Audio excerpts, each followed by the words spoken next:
in to Up for Discussion.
What's up, everyone? Welcome. We are glad that you guys are tuned on this evening for episode 47. Episode 47, which is the Christmas wrap up. And this evening we are going to be talking about wrapping. That's correct. We're going to tie it up, put a bow on it We're gonna wrap. for this year. So I was making sure we got audio. we Sounds got good. audio. We have learned some lessons in the last year, and man, it is not an easy thing to podcast. But we're getting better at it, a little bit at a time, and we appreciate the patience that you guys have had as we've done it. So tonight we're going to be talking about Paul Cantrell's on. That's awesome. We're gonna talk about Paul. Yeah, we're going to talk about Paul. Paul, baby. Oh man, I thought we were gonna be Christmas wrapping. Well, we might. Like, Let's see what you got. No. But what we're going to be doing is we're going to be talking about the people that we've had on over the last year, some that really stood out to us. And we're also going to be talking about what the future is going to be like over the next year. We're pretty excited about it. And We're gonna that tell being the the future. case, that's right. We're not going to mess with the crystal balls, but we're going to look at what is up and coming. So, Lathan, let's talk about this year. What have you learned about being on a podcast? What's it taught you?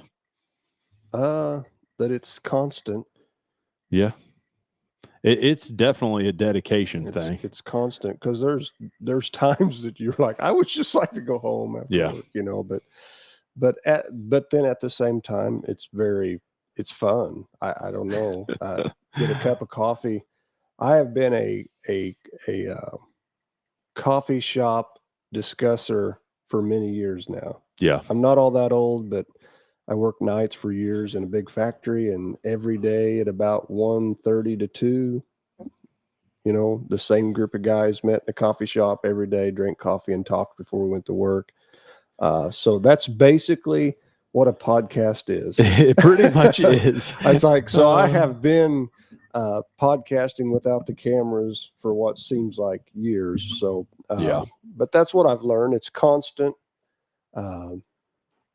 It's something that you just have to do all the time to make it legit, I guess. But then at the same time, love to discuss things. Yeah. So, It's definitely a dedication thing. And there have been weeks where it was like, I want to do this, but also, like you said, just want to go home. yeah. But you just keep pushing through. And But then at the same time, I think you asked me what I've learned about podcasting, learned a lot of things through doing it, through some of the guests you have on Sure. that are way more advanced in one topic than you are. You may know a little bit about it or just enough to be dangerous. The saying goes, and that person has dedicated themselves to it for several years. So you you learn things. And I think, for the most part, I'm sure not all podcasts out there are to help people learn things, but for the most part, they are informational. Oh, for sure. Is kind of the basis of what a podcast is to Informational and entertaining. yeah, sure. I guess that go both of them. Yeah. And that being the case, informationally, who has been your favorite podcast? And favorite, I say that very loosely, but the one that clicked with you the most.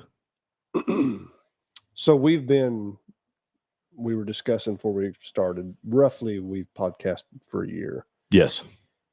We've done it. This is episode 47. We started in January of last year, and kind of with intention, but we didn't know exactly what all it entailed. And we've just been plugging along, trying to make the best of it. At times it looked very clunky. The audio's been off. Yeah, but we've had many people, hey, we can't hear you, so we Yeah. have to regroup. But we started out, I'm going to answer your question. yeah, answer it. We started out with the the podcast right out in the shop. Yeah, we did. And quickly found out, I don't know that our intentions were ever to leave it there, but quickly found out that we needed a dedicated kind of closed in spot. And Yeah, for sure. We took that wall out that we had originally put in and closed it down to this corner of the shop where we're closed in, where, you know, you got a lot of gear and you find out it don't like to be bumped and moved and stuff like that. So and to that level, there's a lot more that we can continue to do. Yeah. And it excites me, the growth that we can continue. I never have answered your question. Yeah, you have not. It's like a presidential debate. Yeah. Let me tell you about this first. I'm going to get back to the question. What was the question? It was like, who is your favorite informational that we've gotten this year? Probably. And online, if you guys, one that really stood out to you guys, throw that in the chat. We'd like to know. Yeah, put it in there and we'll discuss. Put it in the chat. Put it in there. We'll rap about it. Rap-tastic. I would say, man, there's so many that are so good, but probably our friend Matt. Yeah. I was thinking of the what was the Kevin Boyer. Yep. Kevin was great. A lot of information there about, you know, preparing your property and management and all that stuff. And Matt's was kind of had some of that in it as well. Yep. He's very knowledgeable when it comes to food plots. But one of the biggest things that I guess because I was so intrigued by the man-made scrapes, and rubs, and you've really seen the fruit of it this year too. So I have not killed a big deer off of it.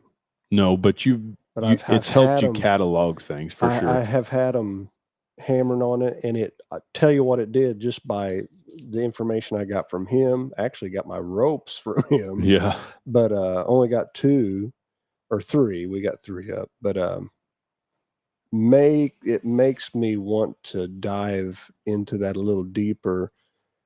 And is there something I can do with those to really, really cause a deer to be even that much more susceptible to me hunting him? Yeah. Instead of just throwing a rope up out there and getting pictures of it, can I put 10 ropes in a half-mile line? Or sure. You know what I'm saying? Just the way my mind works. To make an actual scrape line. Yeah, to make, like, I'm talking like a half or across 40 acres to where it's like those deer are going to walk this line checking. I'm also fascinated. I saw a video the other day, and I've heard you talk about the same video, where a guy talks about how he planted Phragmites grass to break up his property into quadrants. Yes. And that to me is an awesome thing, because he said on his property he went from having 5 or 6 scrapes to having 75 scrapes. Yeah. And I think there are ways to utilize small pieces of property that if you're good with that and you operate, like having somebody like Kevin come on or come out, he can help you with that, to direct you on what to do to your property to make it the best possible. Yeah. And because of that, I thought his was really good informationally. So yeah. So I would say Matt Galloway, our friend, he's a friend of the shop. He's here. Absolutely. He's here, you know, a few times a month, and we've just got to be friends with him. But on his podcast, and even before the podcast, because I had the privilege to sit and talk to him about the ropes and the man-made rubs and vertical or horizontal rubs and all that stuff. That mostly intrigued me, I guess. And yeah. And even still makes me want to maybe dive a little deeper into that. I also really enjoyed, and Paul throughout that our podcast is very informative for guys like him for sure. Paul, we appreciate that. That's kind of the goal of this, to make sure that we get guys that are informed on tactics when it comes to hunting, and not just on hunting, but in life in general. And we're sure you're a better person because you hang out with us. So Yeah. And we know you're joking when you say you're baiting up spots. That's an inside joke. Inside joke. One thing that one that was really good for me was when we had Kenyon Clark and Nate Burgess on. Right. That one was a really good one. The boys from Southern Illinois, or whatever we called it, but it was not only informational, but it was also just entertaining to have those guys on, and I really appreciated that one as well. Yeah, that was a help even to us from one angle of that. He was like on his 100 and something. Oh yeah, podcast. their podcast has really taken off, and if you guys get a chance, you ought to go check it out. And they've even got a YouTube channel that they've really been growing as well. So they're all the time putting hunts on. I know that Nate, within the last couple weeks, they put an episode of Nate's on, and they've been killing a lot of stuff and putting hunts up. So Right on. right on. JD Hewitt, JD Hewitt's the plucky comedy relief. I don't know. JD is probably our most underrated episode overall. Yeah, I would agree. Yeah, because JD, a lot of people don't realize the following that JD has. Yeah, on YouTube. Yeah, JD, massive. Yeah, his subscriber, I checked it the other day. He's almost to eclipse 650,000 subscribers. Yeah. And for him to come on a show that, I don't know, we've got maybe 100 now. And so for him to come on here, it was pretty awesome. We've been friends with JD Hewitt for, it feels like life. But he, over the years, has really honed his skills in regards to telling stories and his editing, and he's carried that over to history. So if you guys get a chance, you ought to go back and look at that one, because JD's ability to almost bring history right into your lap to where you understand and grasp it is pretty impressive. Yeah. Which, his YouTube channel is what? History Underground? Yep, the History Underground. So, I mean, and he is a history school teacher. Yeah. So it was just kind of one of his passions that he, just morphed into a YouTube channel. Anytime it pops up on my thing, I watch him and I get sucked in. It's quite intriguing. Oh, he's good at it. And he does things that a lot of people would gloss over. Would overlook. Yeah. And I really enjoy that part of it. He also does something with the Gettysburg Museum of History, where he goes in and looks at artifacts and tells the history of those artifacts, and that's a really neat avenue as well. Yeah, pretty wild and scary at the same time. Some of that stuff that you get to, dumbfounding what took place. Yeah, so having JD on was awesome. We've also had infamous Doug Doty and Chris Doty. They've helped us out a bunch on weeks that it was like, well, I've got a kid's ball game or something like that. They've been great about coming on and helping us out. And I was joking before, I feel like they've outgrew us. They don't seem to come around as much. That they don't, but they're busy guys right now. So they've blown up and can't get them on the podcast anymore. We also had PJ Riley. PJ's episode was one of our growing pain episodes, is how I chalk it up, because everything was right. Everything looked right. And, but the sound was not great. Yeah. The audio got, and, for some reason, the audio was messed up, and so we're sitting here and it's not messed up for us. It wasn't. So in our ears, it was perfect. So the podcast was awesome from the standpoint of just us sitting here discussing and the fascinating way that PJ ends up with Lancaster archery. Yeah. Because I mean, I guess in my head you see him and everyone knows him, and he's always reviewing and stuff, products, new products, everything coming out, and almost everybody in the archery world would recognize his face if they don't recognize his name. Yeah.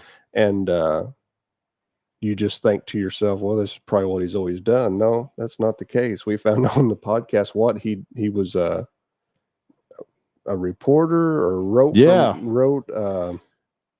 did a lot of outdoor writing, plus he did some sort of reporting, wasn't it? Yeah. Like crime. Yeah, he had did the crime murder. column. Yeah, he had to write and cover the crimes of his wherever. And I think he said he still does.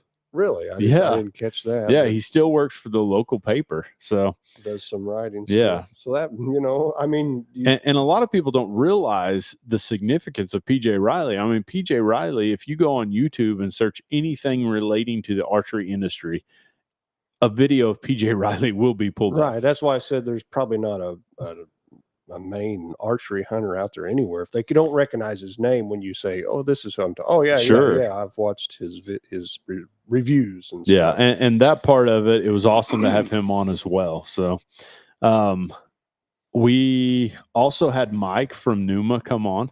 Yeah, that was a good one. Yeah, that one was fascinating. That was good. Numa is one of the up and coming apparel lines in the archery industry, and it's awesome because we started selling it in the shop this year, and when we did, truthfully, we met Mike at one of the ATA shoots this summer, and when we met him, ASA, sorry. Yeah. I've already got ATA on the mind, so. Coming right up. But we went to one of the ASA shoots this summer, and when we did, we met Mike and instantly connected with him, and also loved the apparel. And one thing that just absolutely pushed it over the limit for us, or over the edge, was the fact that the apparel comes with a lifetime warranty. So if you're wearing that stuff and the seam busts out on it, if you've had it for 5 years and the seam busts out, they'll send you either a new jacket or they'll repair the jacket. That's nice. And I wear mine all the time. Oh, it's amazing stuff. Well, I mean, you're wearing it now. I've got the merino wool hoodie, or not hoodie, but radar cap, whatever they call it. I don't know what they call it. They probably got a name for it. That's a sharp looking hat you got on. And then I've got the merino wool. It's actually the base layer, but it's so cozy just to wear around. I just wear it all the time, and it's got a lifetime warranty. Come on. So that's right.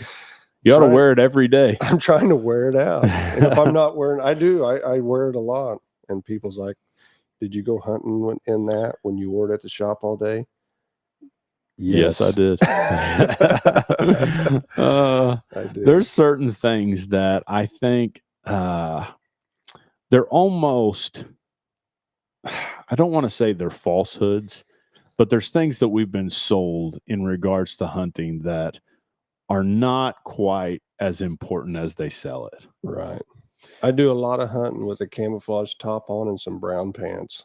I hunted the other day in this because I thought it was a real white sky. Yeah. And I was getting up. I thought, I want to make sure that when they look up here, they see something white behind this white, or in front of this white sky. And they probably didn't have a clue you were there. They had no idea. Ain't that something? So, my dad killed some of the biggest deer he ever saw for the time, and he wasn't even much of a hunter. And most of the time he had a pair of, Johnny bibs he wore around the the horse barn all day, and a pair of jersey gloves on, denim shirt. But Mike was also awesome to have on. Yep. It was, and he gave us a lot of insight into the company and the dream and the vision of what they want to do. And I would say, since that podcast, and I guess we could take credit for it. No, but since that podcast, I have seen Numa on the scene more. Yes. Like when we had them on the you podcast, can tell they're really rolling in a lot more. Right. Marketing, I guess, has ramped up, or you just see more of it out there. You see magazine or an ad, and you see somebody on TV wearing it. something to that nature. So, and maybe it's just because my eye has been made aware of it more since we. And I've in got with my them. Numa puffy jacket You got hanging the up puffy back jacket. there. Yeah. I can't believe you're not wearing that. Well, I've not really had a need to. Yeah. I bought that Torrent, and I'm telling you, I've loved that Torrent jacket. Yeah. The Torrent jacket and bibs, and it's like, man, I don't need much else. Right. So good stuff. What was his again, name? That was the rep for them, right? Yep. Mike Mirren. Mike. And if you guys get a chance, again, let us know who you've enjoyed that we've had on. Another one that we had on early that was a really good podcast was when we had Mark Phillips on talking about trail cameras. We did the great trail cam debate, talking about whether trail cameras have a place and are they basically a problem for hunters as well. I thought that was interesting. It's a good one. It was. I mean, you could go back and hit that one from a couple different angles again. Yeah, and we very well could touch on some of those things again at some point. But I can tell you, for us, that was a really, it was a fun one to talk about. Yeah, because we've got Lathan, who does not use trail cameras a whole lot. We have me, who's kind of I don't know. I've got a few of them, but to say that I'm really engaged in them and I let them determine my hunting, that's definitely not the case. I mean, shoot, I've got 4 cameras out, and most of the places that the cameras are, I've not hunted that much this year. Yeah. And not because that there weren't great deer, because there were, but I like to live in the moment. There you go. So, and I would encourage everyone to do the same. Yeah. Another one that we talked about that we've really enjoyed was Brian and Judy Bennett. Yes. Brian and Judy. Probably one of my all-time favorites. And maybe it's just because I know them on a... Well, they're fantastic people. Yeah, on a more personal level, know them. Yeah. But, and they were very enjoyable to have on. Yeah. We talked about some really great things. Talked about all the hunts that they've had over the years and how that has went for them. Because they've been pretty diligent, from what I gathered, to, as a couple, married couple, to go, because Judy loves to hunt with them. Yeah, she does. To hunt. And it's really something that their relationship, I wouldn't say is built upon, but has really cultivated their relationship. Yeah, just something that they do together. Yeah. And anyway, but they've been pretty diligent about going on. It sounded like at least one big, like, obviously they hunt here together, hunt whitetails, I'm sure, but sure, to go away, they go gator hunting and pig hog hunting in Florida every year. And, yeah.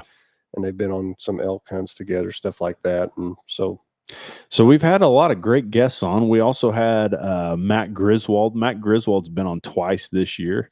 Matt talked about hunting Africa, the dark continent, and I would say to a degree inspired us to go on our own hunt. Yeah. It was funny about the time that we had that podcast is when all that came about, and we ultimately end up signing up to go to Africa. Yeah. So it definitely probably spurred the moment a little bit. Yeah. And that being the case, I would also like to add that we are actively working and trying to find guides that we would be able to connect other guys with should they want to go on hunts. We're all the time trying to make sure that the products that we have in the shop, it's all stuff that we would either use or want to use, or that we can back. And we're also wanting to make sure that we build a network of outfitters as well that we can connect guys with should they, should somebody say, hey, we're wanting to make sure that in 2026 we can go on a an African safari, who would you suggest? And we're working to put that stuff together as well. So that would be like fresh and new. Yeah. Not something that's like rolling. It's right not now. Active, but that's what we're building Yeah, towards. It's a thought, and it's something that we're moving towards that would be neat. Because when you make the decision to say, well, I want to go to Africa and go hunting, well, that's one of those things you don't want to fly across the pond and land in a place and be like, oh, we didn't see nothing. Yeah. And we had a really interesting conversation today with one of our reps about how his first couple trips to Africa went. Yeah. So money disappears there very easily if you don't watch it. Well, not necessarily from the guides. Yes. From the dangerous people that are lurking about. Well, and he talked about how TSA, when he goes through TSA, he said everything that is of value to him, of major value, is on his carry-on. Yeah. So that he literally gets to see it go through TSA, gets to see the hands that touch it, and then he walks onto the plane with it. Yeah, because he had some testimonials of like his DSLR. Yeah, his camera and stuff disappeared. It never came home with him. He said the most fascinating one was, he's like, I went over to exchange, was it $500? Yeah. And I don't even know what the money currency there is. The name of it. South African money. It was something along that line. Anyway, he's getting his American dollars changed over. He had 500 something. He got it switched and stuck it in his back pocket. And he said before he got back to his luggage or something like that, it was gone. I think he said his wife was with him. He's like, he was talking to her. He's like, I probably shouldn't just leave that in my back pocket wallet. And he said it was already gone, already been pickpocketed. Yeah. So it made me and Wes and I both take a step back and be like, oh, so this is next year in September that we're going. Maybe we should think this through. Yeah. Because we want to make sure, you want to be safe and you don't want to get cleaned out. But all that being said, that is one thing that we have in mind. Yeah. Say you want to go to Africa, we would love to be a contact for you. That could be like, this is how we did it. This is a contact over there. We've had great success, or know people that's had tons of success here, and they treat you good and they treat you right and all that stuff, and it's safe. So stuff like that, and not just Africa, other things as well. Yeah, I would, if it's even remotely close to feasible, I'd love to see the place that Matt goes while we're there too.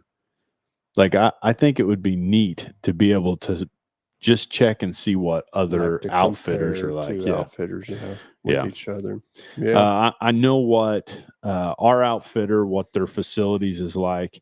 It's very cool. Like some of the rooms are nothing more than tents that are built up on wood floors. But they're nice, like super nice. So it'll be intriguing for sure. I asked him about the black mambas today. Yeah. He said it is something you have to watch for.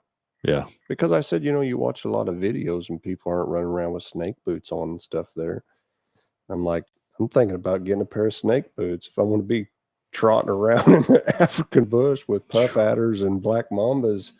A bite to the calf with a pair of snake boots on, you may be like, oh, shake it off. I'm okay. And I'm going to pay better attention now. But a bite to the calf without a boot, a knee-high snake boot. And it's like, what'd he say? If a puff adder, did you hear him say that? You may have been on the phone. He said, his one outfitter said, if a puff adder bites you, I want you to go ahead and just pay for everything or sign your checks or something like that, because basically you're not going to be able to finish the hunt, and you're not going to be able to maybe pay me because you're going to be gone.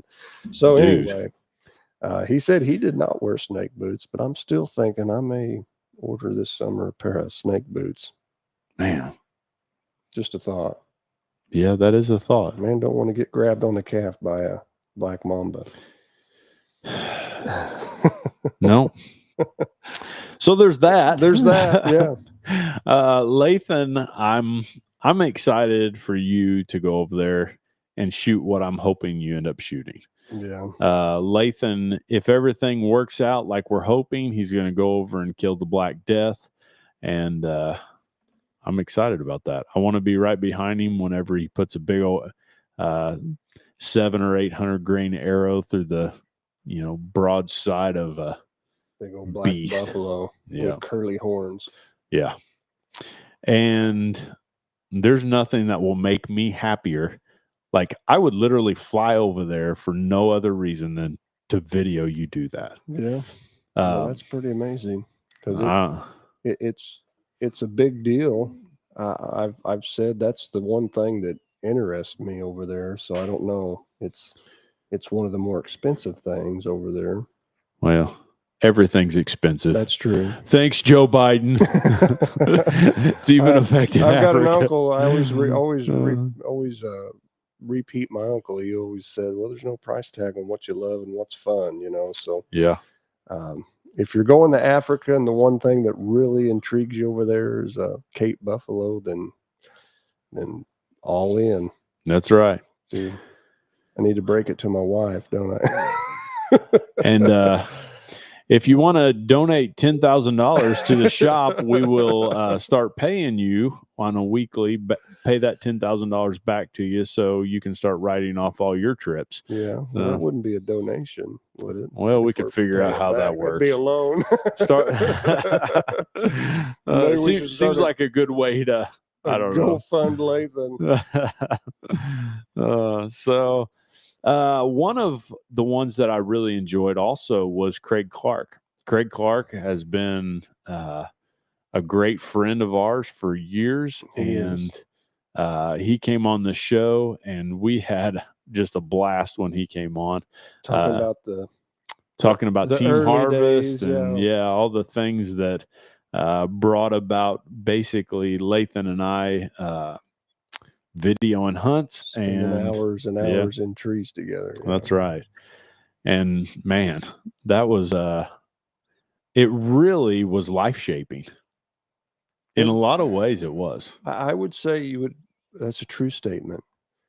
You never know what life, we was talking about this earlier, who is going to be in your life and who's not going to be in your life in the future. But if we don't do Team Harvest, think about it. If we don't, now that doesn't mean we would never own Ultra products together. No, but I would say there's a real good chance that we don't. I would say there's a real good chance that we're not even remotely close to as good of friends. That's true. It could be. It kept us close. I mean, years, because we dedicated a lot of time to sitting with each other, and not because we don't have similar interests, right? But it was almost like we had a drive for a common goal. Yeah. So some people may not know we were very good friends before that. Sure. But that being said, there was a period there where we wasn't around each other much just because of life. Yeah. Well, you got married and I went to college. You went to college, and I remember, I'm not trying to take any glory, but I got you started archer bow hunting. Yeah, you did. When we became friends. And I do remember when you went away to college, I didn't flounder, but you was like, well, I was so used to having a hunting buddy. Yeah. Like my cousins, and we all hunted together. And then when you started, we did a lot of hunting together. I think you sat in the old iron stand, got your first buck, one of my old stands that was just a kill tree. And then you was gone. And I really, there was about 2 seasons, and I'm sure it was when you were in high school when you were in when I was in college. There was about 2 seasons, because also another one of my good friends went to college. Chad Higgins went to college. Yeah. And I remember, I do remember, like, well, I didn't have the motivation kind of. I still hunted hard. I remember coming home and Dad would be like, well, Lathan's been by. Yeah, I'd stop by every so often. Yeah, to see if you were home, and I'd talk to your dad, and we'd sit out in the yard or something and talk a little bit, and then I'd go on to work because I worked second shift. And Yeah. I'd stop by there a lot, when you weren't there.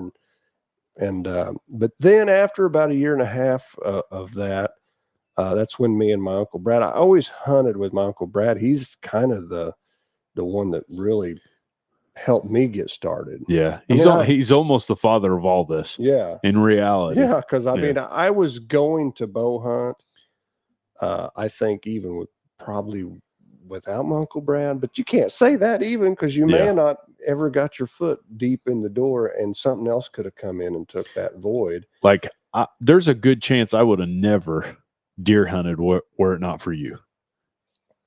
Like Right. a See, pretty good chance. I love deer from a little bitty age, but see, my dad gun hunted and that was it. But I always heard Uncle Brad tell them stories, and he had a son that's my age, Anthony, that they talk about bow hunting. It's like, I can't wait till I can get big enough to bow hunt.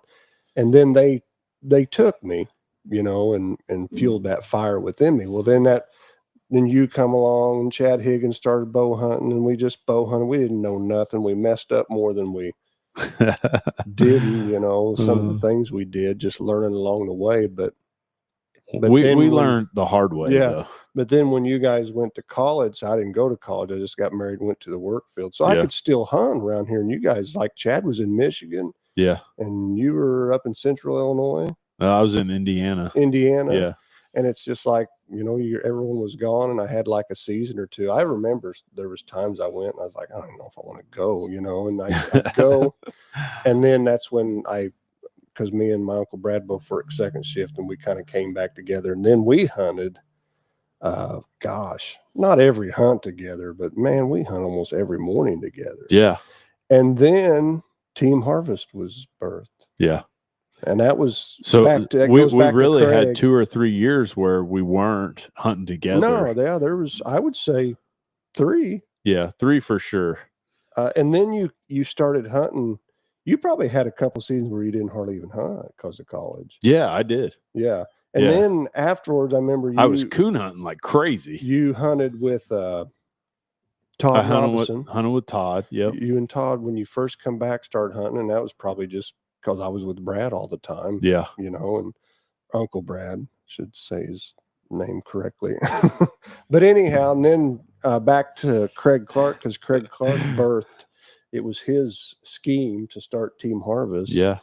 And, it was just one of those things. It was like Richard and Craig were kind of trying to kick something off with video and hunts. And then Craig was at least honest with me. He's like, you're a good looking guy and you've got a camera. Yeah. I don't remember what he said to me or if he said anything, but basically they was like, do you want to do this? And I was like, it's always been our dream to somehow make what we love with hunting and archery turn into something that could, I don't know, pay you one day, Yeah.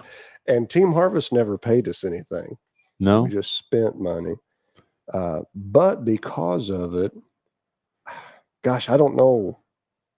It's totally speculation, but you'd have to speculate. If it doesn't happen, are you owners of Ultra Products one day? I've almost got to say no. I would say there's a good chance no. I mean, it cultivated the relationship that we had with Carla, because we were weekly going in and dropping off DVDs and, hey, Carla, sell these and let us know how it goes. And, also, if it doesn't happen, we may never hunt as much as we did together again. Yeah. I don't think no way we would. I'm not saying we would have never hunted together again. Yeah, I think we still would have hunted together, but never to the level that we did. Yeah. I mean, like I remember when you said, I've got to step away from Team Harvest, dude, it was like you ripped my heart out. I mean, it was hard because we spent every day together for like months. 3 months. Yeah. And then all summer, we'd plant food plots, and we drove around and looked at deer almost every night. Yeah. in the summer when they started getting their full rack on. The month and a half before October. That's what I'm saying. That year that you stepped away. We drove around so much one night in looking at the same deer over and over because we didn't have cameras. So you just road scouted, and watched them. Remember, we had somebody. We would park at the little church, and we would go set out on the edge of the property of the little church and watch this huge deer. Yeah. Till we did it so much that the neighbors come down and was like, "What's going on down here?" I'm like, "Well, we're just watching these deer." Oh, well, they thought we were up to no good, but anyway, yeah, and then we even did big shed hunts, and I don't know, we spent a lot of time. Man, we did. And so if those things never happen, potentially, you don't buy Ultra products. It's life altering. It really is. And then we officially, I remember when it's the butterfly effect. when we got in here and our first bow was in there to work on, I don't remember what it even was. We should have took pictures of it. We really should have. And posted, this is the first bow that we're setting up at Ultra Products. But anyway, I don't remember exactly what I was doing, whether it was just tying in a peep or what we was doing. But I remember I looked at you, I said, "Here we go." And you're like, what do you mean, here we go? I said, "This is going to be the first one that I can say that I've ever put my hands on that's actually going to pay me to work on it." Yeah. Because we've worked on our own stuff for years. Sure. People brought stuff to us to work on.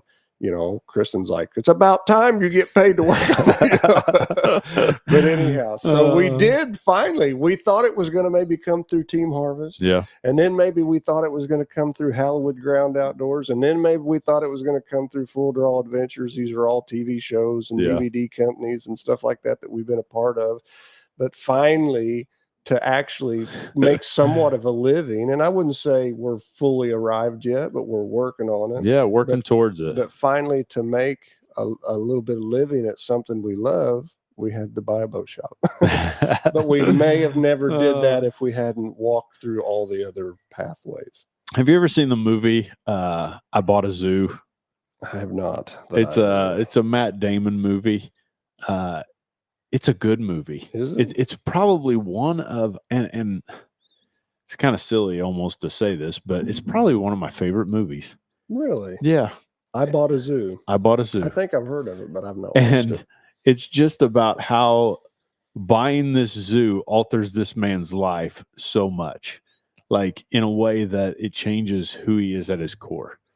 And we ought to have a movie. I Bought an Archery Shop. I Bought an Archery Shop. Yeah. I think it's hilarious. I was watching some David Spade comedy. Have you seen that where he's like, when back in COVID and everything's locked down, one of the first things that was opened in his area, he's making jokes about it because they was naming off the things that were going to be opened back up. Yeah, it's all strip clubs. Well, archery shop was one of them. Really? In his area. And he's like, "You're opening the archery shop?" And he's joking around. He's like, "What good does that do me?" He's like, "Open Subway or something." That's hilarious. But, I thought it was funny that archery shop in his area, for whatever reason, was one of the first things that they were going to I'd like to know where he lives at. I don't even know. That sounds like a place with good people. Maybe it wasn't in his area, but you know how comedians hear something and then they can take it and make it their own and turn it into a bit. But anyway, I thought that's pretty funny. That's hysterical. Yeah. So we're essential out here at Ultra Products. Who else did we have on? We had Derek Lee on. I don't know if I talked about him. No, I don't think you did. Derek was really good. Strategy and how he. Yep. Derek is a very gifted hunter around our area, and he does really well with it. We had the homesteader guy. Yep, Zach. That was interesting. Yeah, Zach Oxford from Oxford Acres. Yeah, there you go. And man, that one I actually really enjoyed. I did enjoy that one too. I was intrigued by some of the things. I can say this: pigs. Whenever I told you that we were having Zach on, you were like, "What? What are we doing?" And that one was pretty entertaining. Yeah, I was We ought to have him back on. I actually found out. Here's what I remember from that episode. I found out a lot of what people are getting into. Is that what they call it, homesteading? Yeah. I grew up that way. That's right. My dad was a homesteader before homesteading was cool. Yeah. He didn't do it because he wanted to do it. He did it because he's like, I realize if I can 200 quarts of green beans, then we don't have to buy them from the store this year. You ought to get him a shirt for Christmas. OG Homesteader. OG Homestead. Yeah. He was always canning and, butchering meat and, buying a hog or raising. Well, we didn't buy them. We buy 2 or 3 hogs and fatten them up and then have the butcher come to your house to butcher them. Yeah. We also had our wives on. That was one of the best episodes received. It was. I've had more people walk up to me and tell me about that episode than any other. Yeah, we should probably do that one again and revise it. What we call that, the life of the wife of a hunter, maybe, or something to that nature. So we're talking about the life of the hunter's wife. Yeah, so they're talking about the things, everything we were just talking about a while ago. Yeah, all those hours in the tree. We talked some about how they had to deal with it. Well, when we talk about it in a way that is reminiscing and we appreciated it. Yeah. When they talk about it, it is not that way. Yeah, and we've got new stories since then, right? That's right. From elk hunting. Oh, man. Yeah, when I didn't call my wife for 4 days. We need to revise it. Oh, so man, I'm telling you. that'll be a good one. We'll have to have them back on this year for sure. Yeah. Who else? We had Josh Eblin on. Josh has been on several times.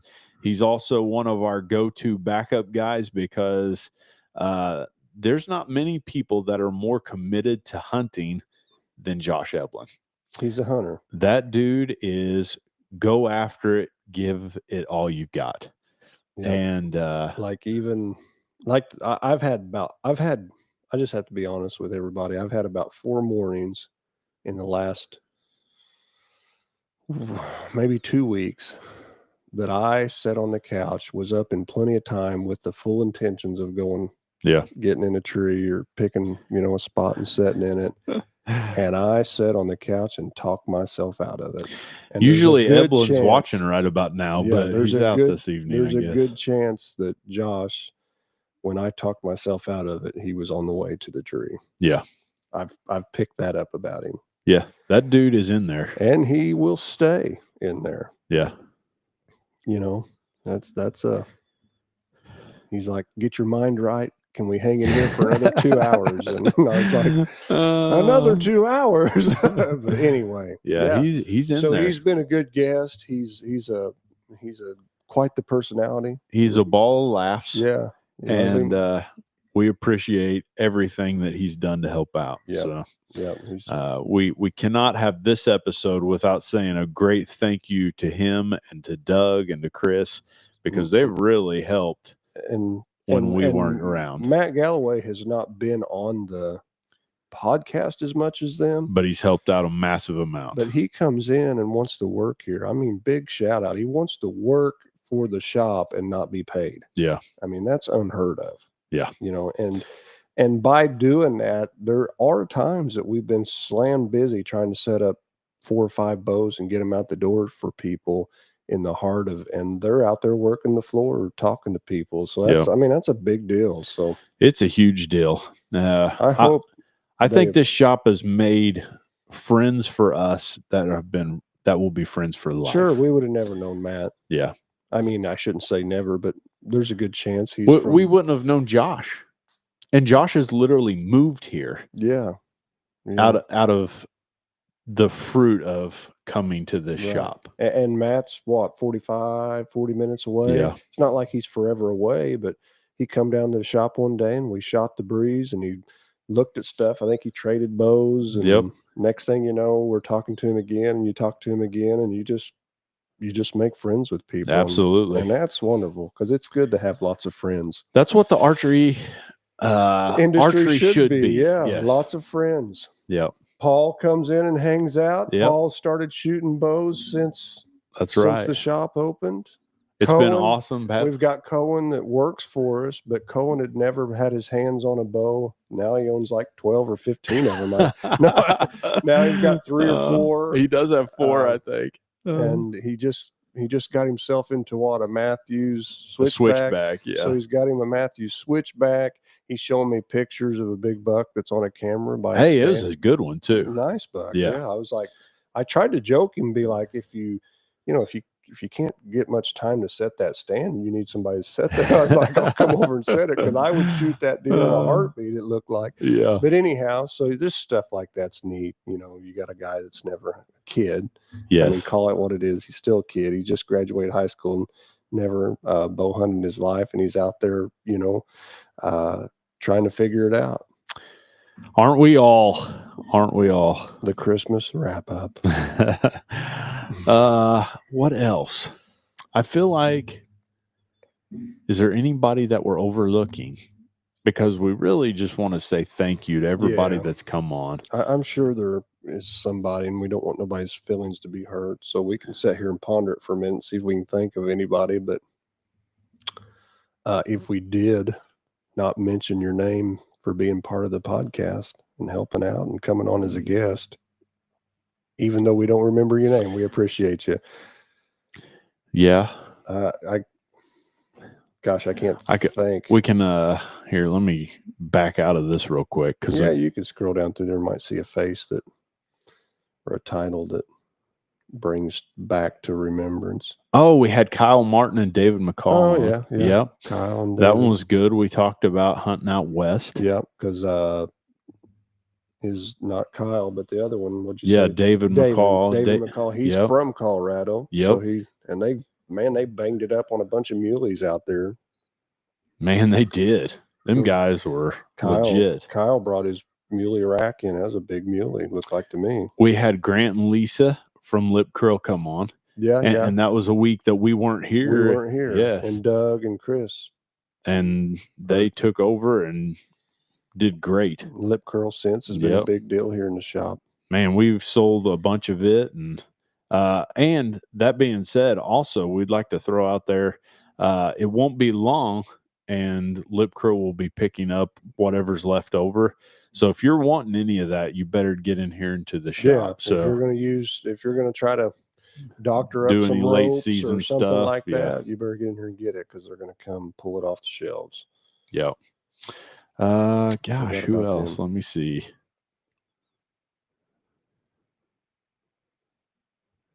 Oh, I better not do that. I feel like that probably is. I also had the one where I did the product highlights. That was pretty hilarious. Yeah. And we did a whole series on Path to the Podium. Yeah, Path to the Podium. That was us going to shoot the Pro ASA, wondering if we could just, within a couple months, slap some rigs together, shoot enough to go down there and get on the podium. And we did not. No. But we did learn some things that I think was very valuable. You could learn some things. Yeah. For sure, learn some things. I turned your phone off. Sorry about that. That's all right. So in the upcoming year, there's some things that we are definitely going to work towards. We're definitely going to work towards trying to have more guests on, more unique guests, and we've got some people in mind. We also, in the upcoming weeks, we're going to take 2 weeks off over the next 2 weeks just for holidays. So you won't be seeing us for this week or the upcoming week right after Christmas, or the following week, the first week of New Year's, whatever that would be. I think it's like January 3rd, maybe. So those 2 weeks we will take off. And then following that, we will be coming back for the ATA review. And on that, last year, that was a great episode. On that episode, we talked about all the highlights of ATA, all the things that really stood out to us. We brought back videos, we brought back pictures of various items. So we're going to do that as well this year. I felt like that was a great episode last year that really people engaged with. So we're going to do that. Following that week, we've got, you mentioned Cohen, and this being Cohen's first season that he's ever hunted ever. And we've got Cohen, and we're trying to schedule another guy to come on that one as well.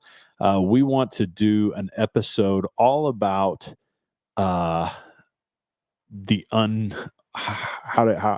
we've not figured out exactly how to word it, but we want to have some guys come on that It's kind of raw. Yeah.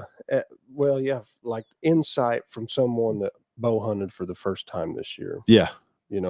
I think that would be very intriguing to know what their take on it was.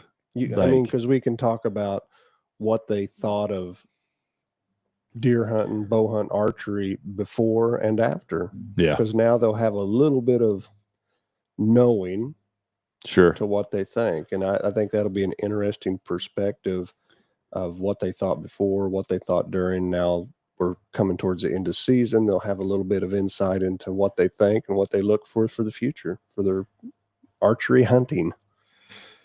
So that'd be a neat one. Lee Downen said it was great coming into the shop and talking today. Lee, it was great seeing you in the shop, man. And it's great getting to see guys come into the shop and engage in archery. So we appreciate it, and I'm sure we'll be seeing you in the upcoming week. He's going to bring some stuff in for us to work on. So cool beans. Yeah. All right. I'm sure we've got big things coming up for you guys, and we're going to try and book some people while we're at the ATA. We're also going to we're working towards some things. I don't want to give too much out yet, but we're working towards some things. And as we do, you guys will be in the know. So anything you want to close up with? Well, you still got a few days before Christmas. Come in the shop. There's Christmas presents that need bought in here. That you do. Also, next week we will be open on Thursday, Friday, and Saturday. And the following week will be open Thursday, Friday, and Saturday. That's kind of holiday hours because, Wednesday's Christmas. So we probably won't be open that day. Yep. And Tuesday is Christmas Eve.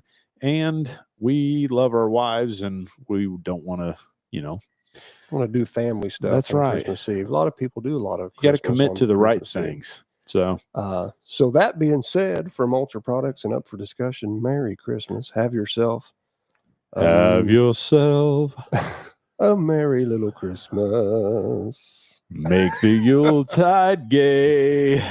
And a new year. So I guess, well, we won't podcast before the new year. So we will not. So Merry Christmas. This is Merry Christmas and Happy New Year. Merry New Year. To all of you guys, we pray that your year is fantastic and that the new year will be as well. So yeah, things are going to be awesome. That's right. Blessed you guys, and bless you guys and yours. So yeah. So come see us. Merry Christmas. Happy New Year. And I want to throw this out before we get off here. If you've got a kid that needs a bow set up, come in and see us over the next week, because we love setting up Christmas presents for kids. Yeah. So that what you're meaning is those Christmas bows that have been bought for Christmas presents. Come in. And you know how a kid is, or I would have been when I opened that thing up and I got a new bow for Christmas. I want that thing set up ASAP. So we'll be here. You heard those hours. We'll be here Thursday and Friday and Saturday. We'll be here. Someone will be here. You may have to leave it with us or something, because we may be a little shorthanded. Who knows? But we will get that thing set up and tagged and your phone number and get you called back ASAP, so that kid can get out in the cold and shoot his bow. That's right. Or her bow. Till then, this has been Up for Discussion. Wrap it up. Merry Christmas. Merry Christmas, everyone. Bye.